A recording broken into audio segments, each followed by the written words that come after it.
So ఈ పైలోనరీ sinus symptoms ఏముంటాయంటే ఆ area అంతా పచ్చిగా అవ్వడము, నొప్పిగా ఉండడము, కూర్చోడానికి ఇబ్బందిగా ఉండడం, పడుకోవడానికి ఇబ్బందిగా ఉండడం, అక్కడి నుంచి చీము లాంటిది, రక్తం లాంటిది రావడము, ఆ ఏరియాలో స్వెల్లింగ్ లాగా అనిపించడం, ఒక రకమైన ఫౌల్ స్మెల్ అనిపించడము, ఇవన్నీ దాని లక్షణాలు. సో ఆ ఏరియాలో వస్తే దాన్ని నార్మల్ చీముగడ్డ కాకుండా పైలోనరీ సైనస్గా పిలుస్తుంటాం అన్నమాట. సో ఆ చీమంతా పగిలిపోయిన తర్వాత అది మళ్ళీ క్లియర్ కాదు, మళ్ళీ మళ్ళీ వస్తూనే ఉంటుంది. దీన్ని రికరెంట్ పైలోనరీ సైనస్ అంటాం. సో దీనికి ఏం చేయాలి? దీనికి సర్జికల్గా ట్రీట్మెంట్ తీసుకోవాల్సి వస్తుంది. ఎందుకంటే మెడికల్గా చేస్తే ఇన్ఫెక్షన్ తగ్గుతుంది కానీ సైనస్ పోదు. ఆ సైనస్ ఉన్నంత వరకు ఇదే ప్రాబ్లం ఉంటుంది. సైనస్ అంటే ఒక గుంత లాంటిది. ఆ గుంతలోకి ఇన్ఫెక్షన్ వెళ్ళిపోయి ఆ గుంతలో ఫిల్అప్ అయిపోయి మొత్తం చీమ్లాగా ఫామ్ అవుతూ ఉంటుంది అన్నట్టు. సో దీనికి ఏం చేయాలంటే మామూలుగా 3 రకాల సర్జరీస్ ఉంటాయి. ఒకటి ఓపెన్ సర్జరీ అంటాం, రెండవది ఫ్లాప్ సర్జరీస్ అంటాం, మూడవది లేజర్ సర్జరీ అంటాం. మన ట్రీట్మెంట్ రేంజ్ హాస్పిటల్లో మనం చేసే లేటెస్ట్ సర్జరీ లేజర్ సర్జరీ. ఓపెన్లో ఏం చేస్తామంటే ఈ రకంగా కోత పెట్టేసేసి దాన్ని అలాగే ఓపెన్గా పెడతాం, కొన్నిసార్లు క్లోజ్ చేస్తాం. బట్ దీనివల్ల 2 months బెడ్ రెస్ట్ అవసరం పడుతుంది అండ్ వర్కింగ్‌కు వెళ్ళడానికి రాదు, పెయిన్ ఉంటుంది, డ్రెస్సింగ్స్ అవసరం పడుతుంటుంది అండ్ రికరెన్స్ రేట్ కూడా ఎక్కువ ఉంటుంది. సెకండ్ ఏంటి అంటే ఫ్లాప్ సర్జరీ. ఫ్లాప్ సర్జరీలో ఏం చేస్తామంటే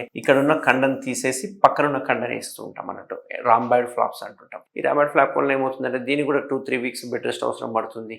స్క్వాటింగ్ పొజిషన్ చేయకుండా మనం జాగ్రత్తలు తీసుకుంటే అది మంచిగా హీల్ అవుతుంది. దీనిలో కూడా రికరెన్స్ ఉండే అవకాశాలు ఉంటాయి అన్నట్టు. సో రికరెన్స్ చూసుకుంటే కనుక ఎందులోనే ఉంటుంది, బట్ బెటర్ చూసుకుంటే కనుక లేజర్ తక్కువ ఉంటుంది అన్నట్టు. మనం లేజర్ సర్జరీలో మనం ఏం చేస్తామంటే ఈ చిన్న కోత ఏదైతే ఉందో, చిన్న కోత పెట్టేసి ఓపెన్ చేసేసి ఆ ట్రాక్ట్ ఏదైతే ఉందో సైనస్ ట్రాక్ట్, దాన్ని లేజర్తో కట్ చేయడం వల్ల ఓపెన్లో పోలిస్తే కనుక 90% కోత తగ్గుతుంది. దీనివల్ల మనకు ఏమవుతుందంటే మనకు డ్రెస్సింగ్ చేసుకునే అవకాశం కానీ లేకపోతే బెడ్ రెస్ట్ కానీ ఇవన్నీ తక్కువ అయిపోతాయి.